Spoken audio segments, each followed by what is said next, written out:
नमस्कार, मी सुमित गाडेकर. चला बोलू काही या कार्यक्रमात आपल्या सर्वांचं स्वागत करतोय. दर्शको, आज भारतीय संविधानाचे शिल्पकार भारतरत्न डॉक्टर भीमराव रामजी आंबेडकर यांची आज 132वी जयंती आहे. या दिनाचं औचित्य साधून आज आपण चला बोलू काही या कार्यक्रमामध्ये डॉक्टर भीमराव आंबेडकरांच्या जीवनाविषयी अधिक माहिती जाणून घेण्याचा प्रयत्न करणार आहोत. दर्शको, एक थोर भारतीय विचारवंत, अस्पृश्यांचे नेते, भारतीय संविधानाचे शिल्पकार यांचा जन्म रत्नागिरी जिल्ह्यात मंडण गावाजवळ असलेल्या एका आंबेवडे या गावात त्यांचा जन्म झाला. त्यांचे वडील रामजी सकपाळ हे लष्करात सुभेदार म्हणून मेजर या पदावरती कार्यरत होते. ते महू येथे असताना आंबेडकरांचा जन्म झाला.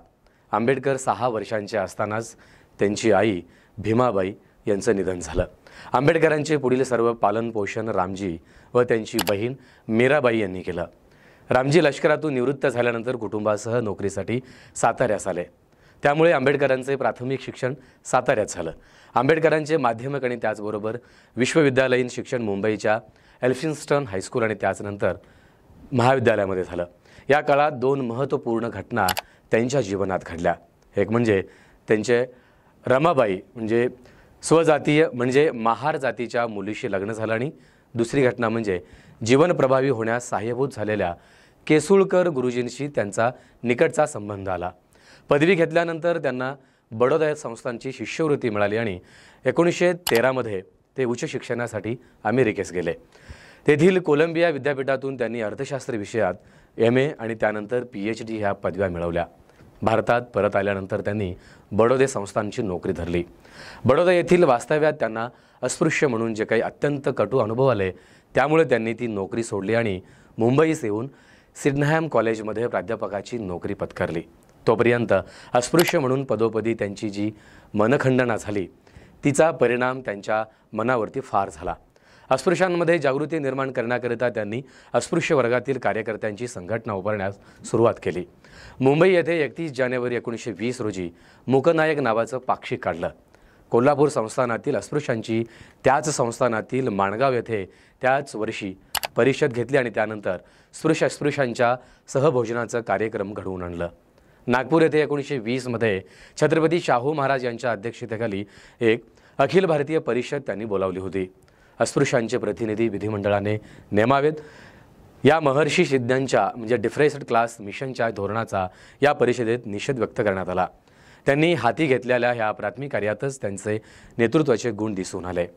हे लोकजनजागृतीचे कार्य चालू असताना स्वतःचे अर्धवट राहिलेले शिक्षण पूर्ण करण्याकरिता ते मुख्यतः आपले स्नेही नवल मंथेना आणि छत्रपती शाहू महाराज यांच्या मदतीने इंग्लंडला गेले.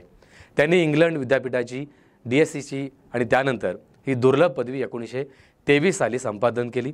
ते बॅरिस्टरही झाले. मायदेशी परतताच मुंबई येथे त्यांनी वकिली या व्यवसायास सुरुवात केली. सरकारी विधी महाविद्यालयात त्यांनी काही काळ प्राध्यापक आणि त्यानंतर प्राचार्यांचं काम देखील पाहिलं. तथापि अस्पृश्यांच्या हिताचे कार्य त्यांनी चालूच ठेवलं. 1924 मध्ये त्यांनी बहिष्कृत हितकारिणी या संस्थेची स्थापना केली. शिकवा, चेतवा आणि संघटित करा या ब्रीदवाक्याचं म्हणजे या संस्थेचं ब्रीदवाक्य त्यांनी ठेवल्यानंतर 1926 साली सातारा जिल्ह्यातील हरिमपूरला भरलेल्या महार परिषदेत त्यांनी अस्पृश्य बांधवांना वतनदारी आणि गावकरीचे हक्क सोडून देण्याचा संदेश दिला. त्यामुळे शेकडो महारांनी गावकीची कामे सोडून इतर कामे करण्यास सुरुवात केली. 1927 मध्ये कुलाबा जिल्ह्यातील महाडच्या चौदार तळ्यावरती अस्पृश्यांना इतरांप्रमाणे पाणी भरता यावं म्हणून त्यांनी आपल्या हजारो अनुयायांसह सत्याग्रह केला आणि अस्पृश्यतेचा पुरस्कार करणारी मनुस्मृती जाळली. त्यांच्या काही अनुयायांसह त्यांच्यावरती सनातन्यांनी खटला भरला. खटला जिद्दीने लढवून त्यांनी स्वतःचीच आणि त्याचबरोबर आपल्या सहकाऱ्यांची निर्दोष सुटका करून चौदार तळ्यावरती पाणी भरण्याचा अस्पृश्यांचा हक्क त्यांना मिळवून दिला.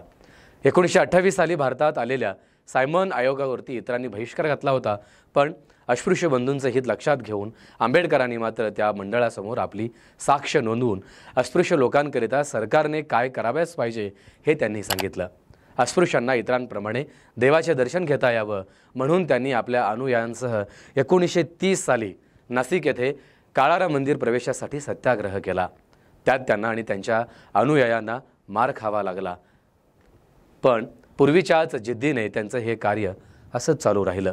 त्यांनी बहिष्कृत भारत, जनता, समता, त्यानंतर इत्यादी वर्तमानपत्राद्वारे, त्याचप्रमाणे बहिष्कृत, हितकारणी आणि इतर संस्थांद्वारे अस्पृश्यांवरती होणाऱ्या अन्यायाविरुद्ध आवाज उठवला आणि त्यांचा त्यात आत्मविश्वास आणि अन्यायाविरुद्ध लढण्याची जिद्द, वाईट चालीरीती सोडून देण्याची प्रवृत्ती, शिक्षणाची आणि त्याचबरोबर स्वच्छतेची आवड निर्माण करून त्यांच्यात स्वाभिमान जागृत केला.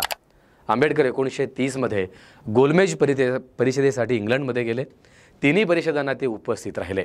तिथे त्यांनी अस्पृश्यांची बाजू मांडली आणि अस्पृश्यांच्या इतर हक्काबरोबरच स्वतंत्र मतदारसंघाची मागणी देखील केली. ती पंतप्रधान मॅकडोनाल्ड यांनी मंजूरही केली. त्यानंतर त्यातूनच गांधी आणि आंबेडकर यांच्यात मतभेद निर्माण झाले. गांधींना हा अस्पृश्यांचा स्वतंत्र मतदारसंघ मान्य नव्हता. तो रद्द व्हावा म्हणून त्यांनी पुणे येथे एरवड्याच्या तुरुंगात प्राणांकित उपोषण उभारलं. त्यावेळी गांधी आणि आंबेडकर या दोघांमध्ये राखीव जागांच्या संख्येबाबत आणि त्याचबरोबर राखीव जागा ठेवण्यासंबंधी घ्यावयाच्या जननिर्देशाच्या मुद्द्याविषयी चर्चा होऊन 24 सप्टेंबर 1932 रोजी पुणे करार झाला. त्याला आपण इतिहासातील एक खूप मोठा करार म्हणून आपण त्याकडे पाहतो. त्यान्वये 5 वर्षानंतर जननिर्देश घेण्यात यावा असं ठरवण्यात आलं. या घटनेनंतर 3 वर्षांनी त्यांची पत्नी रमाबाई यांचं निधन झालं. त्यांनी स्वतंत्र मजूर पक्षाची स्थापना केली 1936मध्ये. ते प्रांतिक विधिमंडळाच्या निवडणुकीत प्रचंड मतांनी निवडून आले. नंतर 1939 साली घेऊन घातलेल्या संघराज्य पक्षात याला त्यांचा विरोध केला आणि त्यानंतर दारूबंदीच्या धोरणावरती टीका केली. 1942 साली त्यांनी All India Scheduled Caste Federation या नावाचा एक देशव्यापी पक्ष स्थापन केला. या पक्षातर्फे अस्पृश्यांकरिता त्यांनी अनेक लढे उभे केले. 1942 पासून ते 1946 पर्यंत ते व्हाईसरायच्या कार्यकारी मंडळात मजूर मंत्री राहिले. या काळात त्यांनी अस्पृश्यांची शैक्षणिक आणि त्याचबरोबर आर्थिक उन्नती करण्याचा प्रयत्न केला. त्यासाठी त्यांनी पीपल्स एज्युकेशन सोसायटीची स्थापना देखील केली. त्यानंतर मुंबईत सिद्धार्थ महाविद्यालय सुरू केलं. ह्याच संस्थेने पुढे औरंगाबादला मिलिंद महाविद्यालयाची स्थापना केली. खरं तर भारत स्वतंत्र झाल्यानंतर ते केंद्रीय मंत्रिमंडळात विधिमंत्री म्हणून आले. स्वतंत्र भारताच्या संविधान समितीचे ते सभासद झाले. पुढे ते संविधान लेखन समितीचे अध्यक्षही राहिले. अस्पृश्यता नामशेष करणारा संविधानातील 11वा अनुच्छेद हा आंबेडकरांचा विजयच आहे. सतत परिश्रम घेऊन, चर्चा करून त्यांनी आपल्या सहकाऱ्यांच्या मदतीने या 3 वर्षांमध्ये संविधानाचा मसुदा तयार केला. ह्या महत्त्वाच्या कामगिरीबरोबरच त्यांनी हिंदू कोड बिल लोकसभेला सादर करण्याचा बहुमान मिळवला. डॉक्टर शारदा कबीर ह्या सारस्वत महिलेशी 15 एप्रिल 1948 रोजी त्यांनी दुसरा विवाह केला. ह्या सुमारास त्यांचे नेहरूंशी आणि त्याचबरोबर काँग्रेस धोरणांचे फारसे पटले नाही, म्हणून मंत्रिपदाचा त्यांनी राजीनामा दिला. हिंदू धर्म जाती संस्थेमुळे पोखरला गेलाय अशी त्यांची ठाम समजूत होती. स्पृश्यांकडून अस्पृश्यांवरती होत असलेले अन्याय धर्मांतरापासून दूर होणार नाहीत या त्यांच्या दृढ श्रद्धेनुसार त्यांनी 14 ऑक्टोबर 1956 रोजी नागपूर येथे मोठ्या समारंभाने अनेक अनुयायांसह बौद्ध धर्म स्वीकारला. यानंतर त्यांनी बौद्ध धर्माच्या प्रसाराचं कार्य हाती घेतलं. त्यांच्या मनात रिपब्लिकन पक्ष स्थापन करावयाचा होता, परंतु तो त्यांच्या हयातीत स्थापन झाला नाही. आंबेडकरांना वाचनाचा अतिशय नाद होता. विद्यार्थी दशेत त्यांना संस्कृतचे अध्ययन करता आलं नाही. पुढे ते मुद्दाम चिकाटीने संस्कृत शिकले. ग्रंथांशिवाय आपण जगू शकणार नाही असं त्यांचं म्हणणं होतं.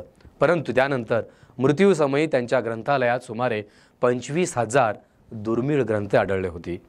हिंदुस्थानची आणि त्याचबरोबर काश्मीरची फाळणी ह्या भारताच्या प्रगतीच्या दृष्टीने ती अटळ गोष्ट आहेत असं त्यांना वाटत असं. भारताच्या तत्कालीन परराष्ट्रीय धोरणामुळे भारतास एकही सच्चा म्हणजे मित्र राहणार नाही अशी त्यांची भूमिका होती. देवनागरी लिपीतील हिंदी ही राष्ट्रभाषा असावी आणि ती पूर्णपणे अंमलात येईपर्यंत इंग्रजी भाषा असावी असं त्यांचं म्हणणं स्पष्ट होतं. त्याचप्रमाणे छोटी राज्ये हाच एकमेव राज्य पुनर्रचनेचा मार्ग आहे असंही त्यांचं मत होतं. त्यांनी 2दा लोकसभेची निवडणूक लढवली, पण ते पराभूत झाले. तथापि राजकारणापासून ते निवृत्त झाले नाहीत. आंबेडकरांचे ग्रंथरूपी लेखन इंग्रजी भाषेत, त्यातच नव्हे तर त्यांनी MA पदवीकरिता लिहिलेल्या प्रबंधाचा विषय प्राचीन भारतातील व्यापार, एशियंट इंडियन कॉमर्स असा होता. भारताच्या राष्ट्रीय नफ्याचा वाटा, एक ऐतिहासिक पृथ्वीकरणात्मक अध्ययन या विषयावरील त्यांचा प्रबंध पुढे the evaluation of provincial finance in British India या नावाने प्रकाशित झाला 1924 मध्ये। प्रस्तुत प्रबंधात त्यांनी ब्रिटिश सरकारचे आर्थिक धोरण, ब्रिटनमधील उद्योगधंद्याच्या इतिहासाचा दृष्टिकोनातून आखले जाणारे हे काही सिद्धांत आहेत त्यांनी त्यात मांडले आहेत। कोणत्याही देश म्हणजे देशाला त्या देशामध्ये एखाद्या वर्गावरती अन्याय जर चालू असेल आणि ते होणं साहजिकच आहे, पण त्यामुळे त्या देशाला राजकीय अधिकार नाकारता येत नाही यासारखी तर्कशुद्ध मीमांसा प्रस्तुत ग्रंथामध्ये आढळून आला आहे। आंबेडकरांचा अर्थशास्त्रविषयक दुसरा प्रबंध म्हणजेच the problem of the rupee, जे 1946 मध्ये लिहिलं गेलं। रुपयाचे पाऊंडशी प्रमाण बसून इंग्रजी राज्यकर्त्यांनी केवळ इंग्रजी व्यापाऱ्यांचे हित साधून भारताचे केस नुकसान केलं आहे यावरती त्यांनी प्रस्तुत प्रबंधात प्रकाश टाकला आहे। धर्म आणि जाती संस्था यासंबंधी डॉक्टर आंबेडकरांचे विचार क्रांतिकारक होते। 1936 साली लाहोर येथील जात पात तोडक मंडळाच्या वार्षिक संमेलनातील अध्यक्षीय भाषण, ज्याला आपण ॲन्युलेशन ऑफ कास्ट 1936 आणि 37 या पुस्तकामध्ये त्यांनी प्रसिद्ध केला आहे। जाती व्यवस्था ही श्रमिकांच्या अनैसर्गिक विभागणीस आणि त्याचबरोबर हिंदू समाजाच्या ऐतिहासिक पराभवास, नैतिक अधोगती तसेच त्यांच्या दुबळेपणास कारणीभूत आहे। जाती व्यवस्थेचा मुख्य आधार म्हणजे हिंदूंचा धर्मभोळेपणा असून तो नष्ट करून स्वातंत्र्य, समता, बंधुता यांच्या तात्विक अधिष्ठानावरती हिंदू समाजाची पुनर्घटना करावी यासारखी प्रेरणादायी विचारसरणी आंबेडकरांनी प्रस्तुत पुस्तकात मांडली आहे। What Congress and Gandhi have done to the untouchables 1945 लिहिलेल्या या ग्रंथामध्ये त्यांनी काँग्रेसच्या अस्पृश्यतेद्वाराच्या कार्यक्रमाच्या मर्यादा आणि त्याचबरोबर अपयश यांची चर्चा देखील केली आहे।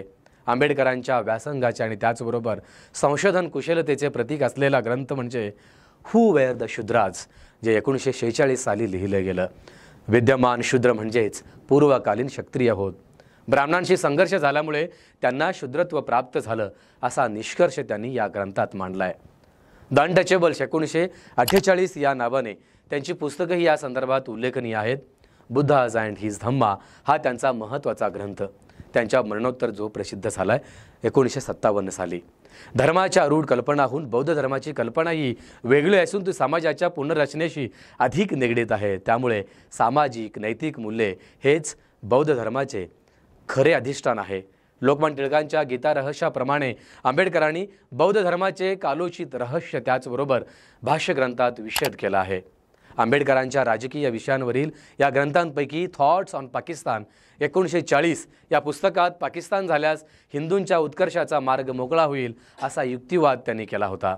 याशिवाय रानडे, गांधी अँड जीना 1943 साली, थॉट्स ऑन लिंग्विस्टिक स्टेटस 1955 यासारखी त्यांची अनेक पुस्तके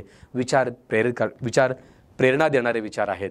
डॉक्टर आंबेडकरांचे मराठी लेखन अल्प असून ते मुख्यतः त्यांनी काढलेल्या विविध वृत्तपत्रांमधून विखुरलेले आहेत। दिल्ली येथे त्यांचे आकस्मिक निधन झालं। ज्येष्ठ कायदेपंडित आणि अस्पृश्यांचा तडफदार नेता म्हणून आंबेडकरांची स्मृती चिरंतन राहील। भारतरत्न बोधिसत्व डॉक्टर भीमराव आंबेडकर यांच्या स्मृतीस विनम्र अभिवादन करूयात। पुन्हा एकदा त्यांना जयंतीनिमित्ताने त्यांच्या स्मृतीस आणि त्यांनी केलेल्या अस्पृश्यांसाठीच नव्हे तर इथल्या ओबीसी समाजासाठी, 12 बलुतेदार समाजासाठी आंबेडकरांनी जे काही योगदान दिलेलं आहे ते अविस्मरणीय आहे। कदापि त्यांची ही उणीव कुणी भरून काढू शकणार नाही। अशा या महामानवास माझं सोलापूर न्यूज चॅनलच्या वतीने आम्ही विनम्र अभिवादन करत आहोत। तुर्तास चला बोलू काही या कार्यक्रमातून मी सुमित गाडेकर आता आपला निरोप घेतोय। पुन्हा भेटण्यासाठी एका वेगळ्या विषयासह, तोपर्यंत नमस्कार।